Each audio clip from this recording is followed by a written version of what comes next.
Ya, pemirsa, kita masih akan membahas terkait kasus penemuan jenazah satu keluarga di Kalideres hingga kini masih menjadi pertanyaan. Dan terbaru, pihak kepolisian menemukan nota pembelian makanan di lokasi.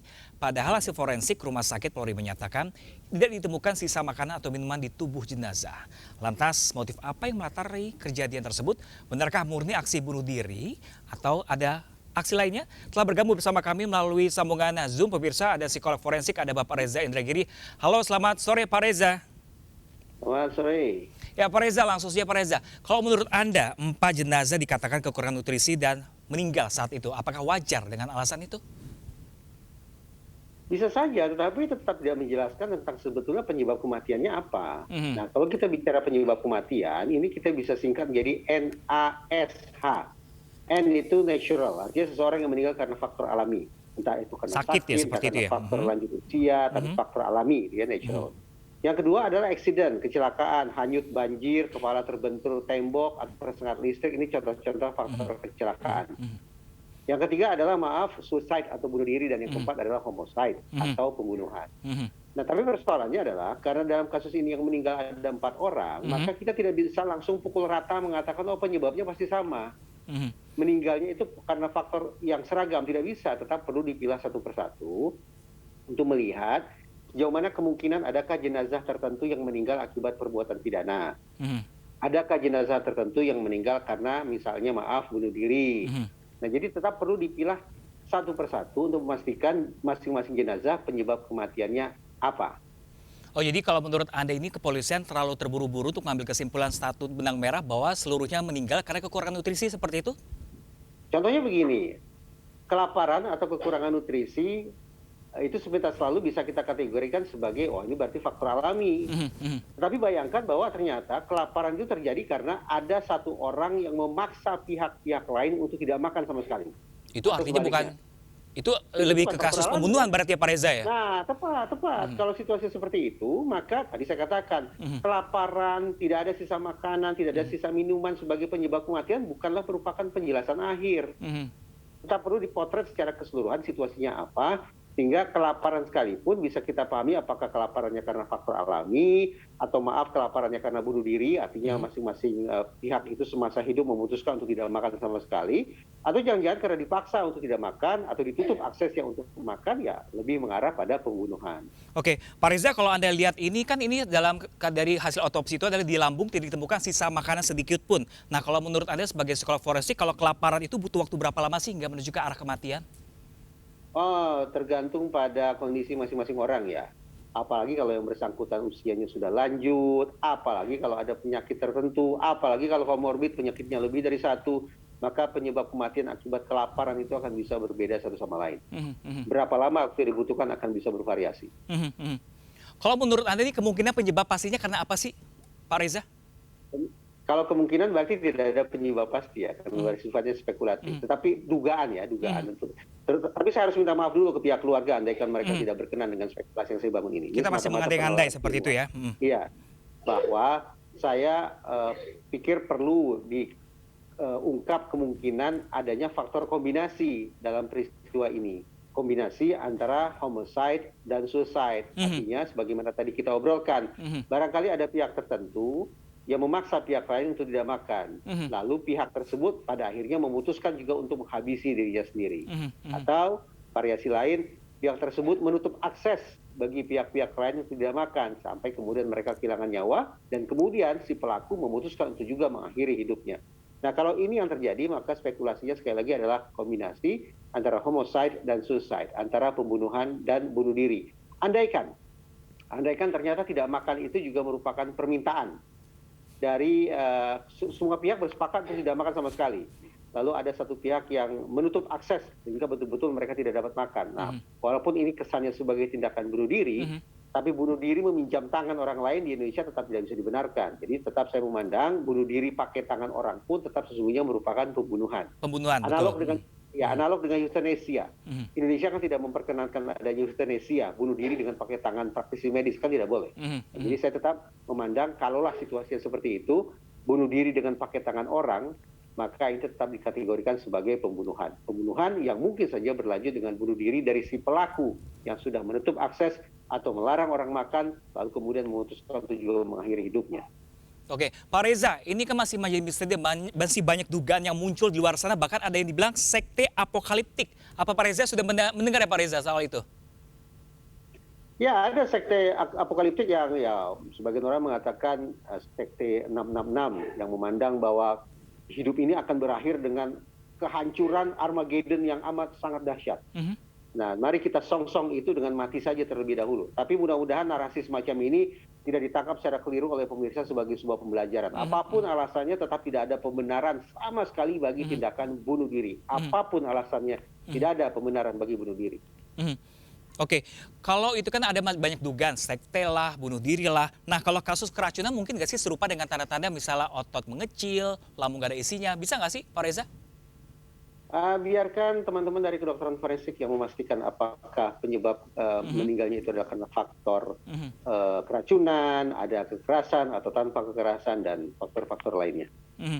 Nah, selanjutnya Pak Reza, ini kan keluarga akan segera mengkremasi 4 jenazah tersebut. Ini kalau menurut Anda terlalu cepat, terburu-buru, atau harus apa yang seharusnya dilakukan kepolisian biar ini misteri ini segera terbuka? Ya, sebetulnya pihak kepolisian tidak harus minta persetujuan, gitu ya. Tidak harus minta persetujuan dari keluarga para mendiang untuk bisa menegakkan proses hukum, untuk melakukan investigasi tentang kemungkinan ada tidaknya pidana. Tapi ya dengan semangat kekeluargaan, kemudian otoritas kepolisian tidak tertutup kemungkinan juga pasang telinga terhadap aspirasi dari pihak keluarga. Kalau pihak keluarga ternyata enggan atau tidak berkenan memberikan lampu hijau bagi dilakukannya otopsi, ya barangkali pihak kepolisian juga akan memperhatikan itu. Oke, Pak Reza, sebaiknya apa yang harus dilakukan polisi? Sejauh ini kan belum ada tindakan apapun, bara menyimpulkan salah satu garis benang merahnya bahwa karena kelaparan. Apakah harus benar diotopsi ulang seperti itu? Yang paling pertama penting dilakukan adalah untuk mengecek ada tidaknya indikasi pidana. Dengan kata lain, memastikan terlebih dahulu kira-kira 4 orang yang meninggal ini karena perbuatan orang lain tidak, karena perbuatan jahat atau tidak. Kalau sekiranya ternyata tidak ada indikasi pidana, berarti kan relatif no case. Ini bukan kasus pembunuhan. Ya, betapapun publik mungkin menaruh berbagai macam spekulasi atau sinyalemen, tapi karena no case, karena bukan pidana, maka bukan lagi merupakan kerja kepolisian. Kembalikan ke keluarga agar bisa entah itu dikremasi atau dimakamkan dengan sebaik mungkin.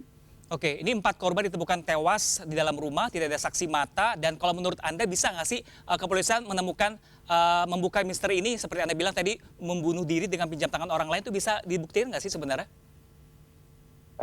Kita harapannya demikian, tetapi sebaliknya kemungkinan tidak terungkap juga tetap ada. Toh angka global menunjukkan bahwa dari tahun ke tahun kemampuan polisi mengungkap kasus pembunuhan juga terus menurun. Saya tidak bicara Polri secara khusus ya, saya bicara angka global ini, bahwa ternyata kasus kematian itu semakin lama semakin pelik dan semakin sulit untuk diungkap atau dipecahkan oleh pihak kepolisian.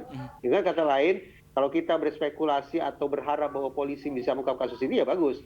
Tapi pada saat yang sama, kita juga tidak menutup mata terhadap kemungkinan bahwa polisi tidak bisa mengungkap kasus ini. Oke, misalnya tidak ada saksi mata, tidak hanya ada 4 jenazah di dalam rumah tersebut, berarti pidananya nanti tidak akan diterapkan kemana-mana, Pak Reza? Ya, ibaratnya masuk dalam laci. Kasus ini masuk dalam laci, dianggap tanda petik dibekukan untuk sementara waktu. Semestinya sementara waktu ya. Sampai suatu saat kemudian mungkin teknologi investigasi akan semakin canggih, kemampuan kepolisian juga semakin hebat, maka tidak tertutup kemungkinan dengan teknologi dan kemampuan yang lebih sophisticated macam itu, berkas di dalam laci diambil kembali, diinvestigasi ulang, sehingga bisa saja diungkap apakah ini akibat perbuatan pidana atau bukan. Sekali lagi, kalau ini pidana dilanjutkan sebagai proses hukum, tapi kalau no case alias bukan pidana, ya dikembalikan ke keluarga. Pak Reza, mungkin terakhir Pak Reza, imbauan Anda tadi Anda sempat mengatakan bunuh diri dan bunuh diri meminjam dengan tangan orang lain. Imbauan Anda untuk masyarakat di luar sana seperti apa? Hal ihwal terkait bunuh diri ini sangat rawan, ya, sangat rawan. Orang kemudian bisa, maaf kata, kemudian terinspirasi untuk melakukan perbuatan serupa. Bunuh diri bisa dianggap sebagai sebuah solusi. Ketika kita menganggap bunuh diri itu sebagai hal yang salah, justru sebagian orang menganggap bunuh diri adalah sebuah solusi atas masalah. Tapi perlu kita tandaskan bersama, tidak ada kompromi bahwa apapun alasannya, betapapun sulitnya hidup, tetap semestinya bunuh diri tidak dijadikan sebagai sebuah alasan, sebagai sebuah jalan keluar. Tetap berbagi cerita ke orang sekitar, bahkan meminta bantuan profesional untuk mengatasi persoalan tidak bisa kita atasi sendiri. Oke, setuju sekali Pak Reza, bunuh diri bukan jalan pintas untuk menyelesaikan sebuah masalah ya Pak Reza ya. Baik, terima kasih banyak Pak Reza Indragiri selaku psikolog forensik telah berbagi informasi bersama kami pada sore hari ini. Salam sehat Pak Reza, terima kasih. Ya, pemirsa, Polda Metro Jaya melakukan 2 kali olah TKP di rumah di Kalideres, Jakarta Barat, tempat ditemukannya 4 jenazah satu keluarga. Polisi mengamankan barang bukti plastik, bekas bungkus makanan, serta struk belanja.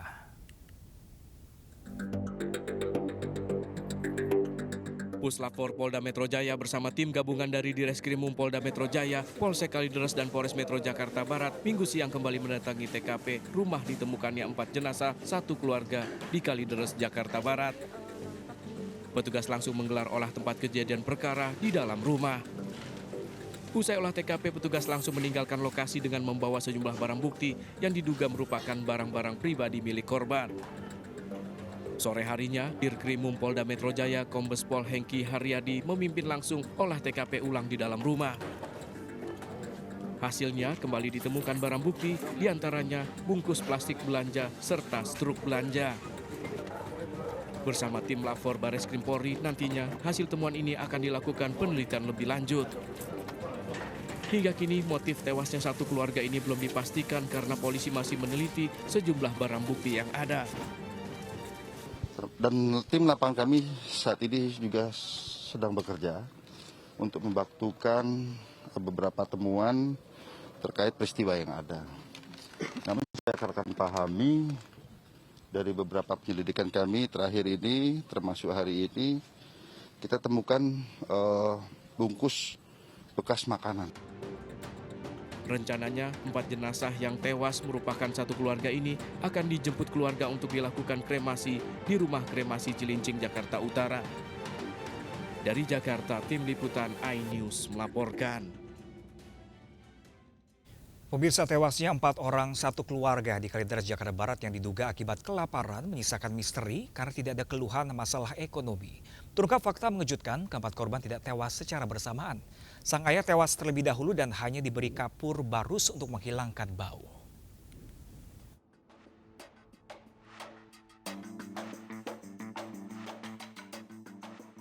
Tewasnya 4 orang satu keluarga Rudianto Gunawan di perumahan Citra Garden 1 Extension Kalideres, Jakarta Barat masih misterius. Riz Astuti tak percaya jika keluarga Reni Margareta kakaknya tewas akibat kelaparan. Riz dan Handoyo suaminya datang ke Mapolsek Kalideres untuk memberikan keterangan kepada polisi sekaligus mengurus surat pengambilan jenazah. Riz mengaku terakhir berkomunikasi dengan kakaknya 5 tahun lalu sejak keluarga sang kakak pindah ke perumahan Citra Garden Kalideres. Saat itu tidak ada keluhan masalah ekonomi dari keluarga korban yang bekerja sebagai penjual kue dan jual beli motor.